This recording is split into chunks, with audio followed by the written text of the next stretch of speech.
বাবা, হ্যাঁ মা বলো। তোমার 1 ঘন্টা সময়ের মূল্য কত? এই ধরো 3-4 হাজার টাকা। কেন মা? ও আচ্ছা, তাহলে বোধহয় হয়ে যাবে। 3-4 হাজার টাকাই তো।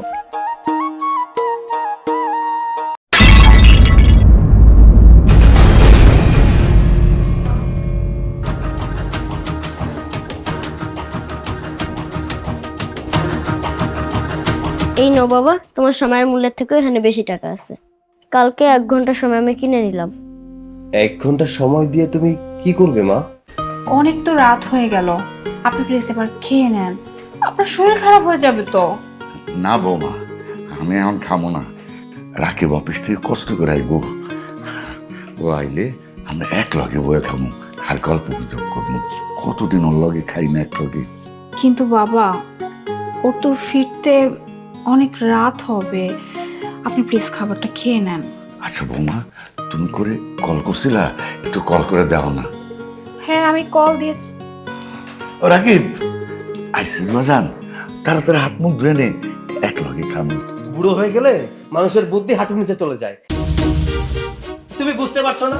এত রাত হয়ে গেছে, এত রাত করে যেহেতু বাড়িতে ফিরেছি, আমি খেয়েই ফিরেছি। আর তাছাড়া তুমি এখনো পর্যন্ত না খেয়ে বসে আছো কেন? হ্যাঁ, বাবা ওষুধ খায় না? তাকে ঠিকঠাক সময় ওষুধ খাওয়াতে হয় না?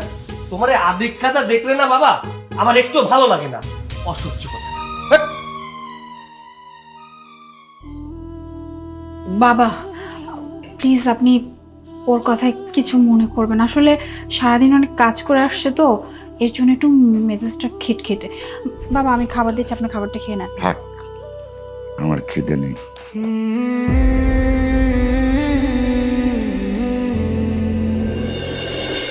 মা, ভালোভাবে পড়াশোনা করো। হ্যাঁ বাবা, তুই রেডি হয়েছিস? চল যাই। তুই না কইছিলি তোর আজকে ছুটির দিন, আমার চোখের ডাক্তারের কাছে নিয়ে যাবি।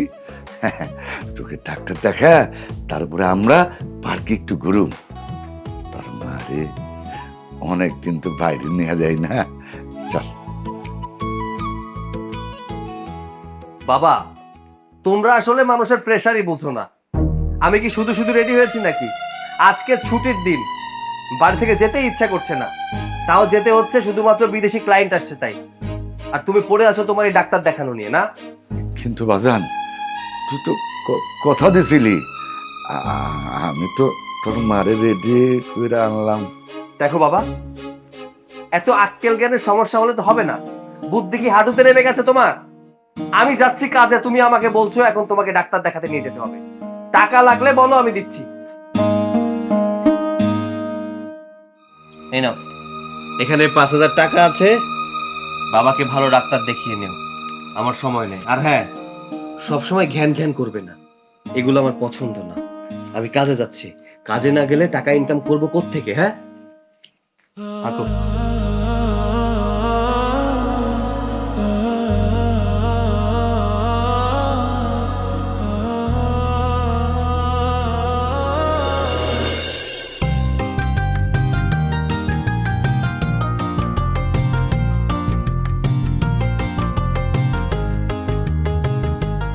বাবা, মা, এই যে আপনাদের জন্য চা নিয়ে আসলাম।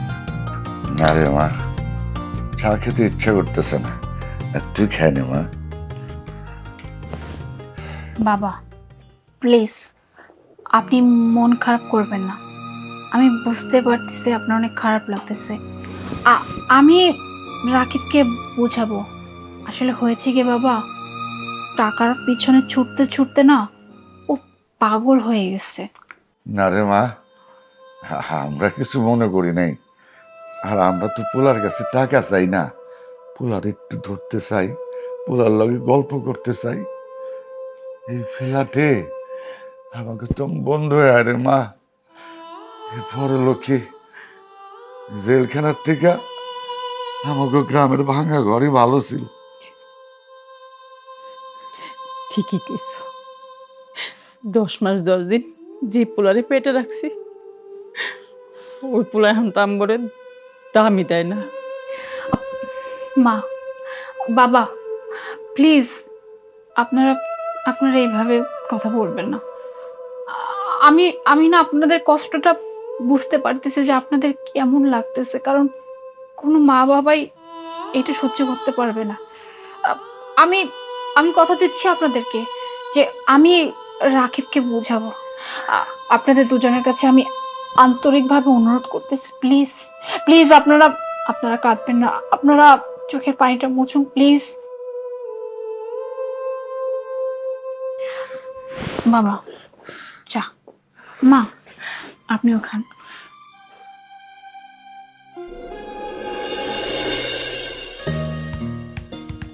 কিছু বলবে? শোনো না, বলছিলাম কি, মা বাবা তো তোমার কাছ থেকে দামি কাপড় চোপড়, দামি খাবার এসব কিছুই চায় না। মা বাবা তো শুধু তোমার কাছ থেকে একটু সময় চায়। তো মা বাবাকে একটু সময় দিলে কি ক্ষতি হয় বলো তো? এই তোমার কি আর কোনো কাজ নেই? হ্যাঁ, সারাদিন কানের কাছে ঘ্যান ঘ্যান করো কেন? দেখছো আমি কাজ করছি, ইম্পর্টেন্ট কোনো কথা থাকলে সেটা বলতে পারো, তা না তুমি পড়ে আছো তাদেরকে নিয়ে। সারাটা দিন আমার টাকার পেছনে ছুটতে হয়, টাকা না থাকলে একবেলা খাবার কেউ দিয়ে যাবে না, বুঝতে পেরেছো? তুমি জানো একটা পুরুষ মানুষের মাথার ভেতরে কতটা প্রেসার থাকে? পরিবারের চাপ, অফিসের চাপ, টাকা পয়সার চাপ, এত চাপ সহ্য করেও টাকা ইনকাম করি শুধুমাত্র তোমাদের জন্য। তোমার যদি এতই মায়া লাগে তাহলে আমাকে কেন বলছো? তাদেরকে তুমি সময় দাও, আমার হাতে সময় নেই। আর শোনো, তোমাকে একটা কথা বলি, এই সংসার সামলানোর দায়িত্ব তোমার, টাকা কামানোর দায়িত্ব আমার। আমার কোনো বিষয়ে তুমি নাক গলাবে না। তাই বলে কি তুমি শুধু টাকার পেছনেই ছুটবে? পরিবারের মানুষদের জন্য কি তোমার কাছে একটু সময় হবে না? আর মা বাবা তো অনেক বয়স হয়ে গেছে, তুমি জানো। বাবা ওই দিন কত আশা নিয়ে বসেছিল তোমার সাথে খাবে বলে, কিন্তু তুমি তুমি কি করলা? বাবা তোমাকে যে বললো দুর্ব্যবহার করে তুমি চলে গেলা। তুমি একটাবার চিন্তা করো তার কতটা খারাপ লাগছে। তোমার যদি এতই মায়া লাগে তাহলে আমাকে কেন বলছো? তাদেরকে তুমি সময় দাও, আমার হাতে সময় নেই।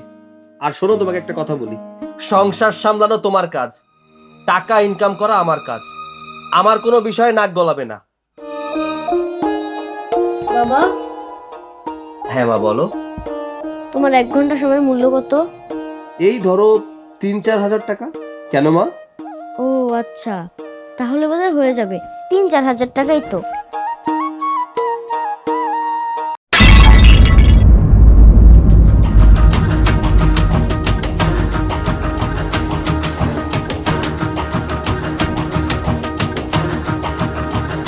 এই নাও বাবা, তোমার সময়ের মূল্যের থেকেও এখানে বেশি টাকা আছে।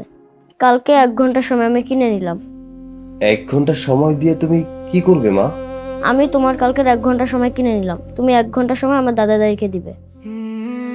আমি দেখেছি তুমি দাদা দাদিকে একটু সময় দাও না, আর ওরা লুকিয়ে লুকিয়ে কান্না করে। কি ব্যাপার, দাঁড়িয়ে আছো কেন?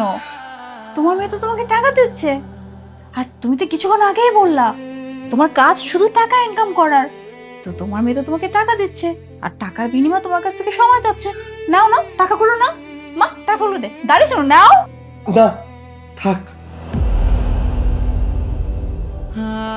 থাক মা, আমার কোনো টাকা পয়সার দরকার নেই। আমি আসলে একটা অমানুষ। টাকার পেছনে ছুটতে ছুটতে না আমি আমার পরিবারের মানুষের ভালোবাসা ভুলে গিয়েছিলাম। আমি ভুলে গিয়েছিলাম আমার একটা বউ আছে, আমার একটা মা আছে, বাবা আছে, আমার একটা বাচ্চা আছে। আমার আমার তাদেরকে সময় দেওয়া উচিত ছিল, কিন্তু আসলে আমি টাকার জন্য এতটাই পাগল হয়ে গিয়েছিলাম যে আমি এসব ভুলেই গিয়েছি।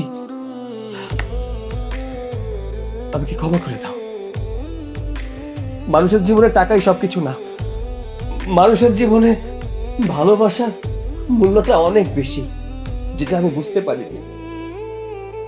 আয় মা, বুকে আয়। তুই আমার চোখ খুলে দিয়েছিস মা।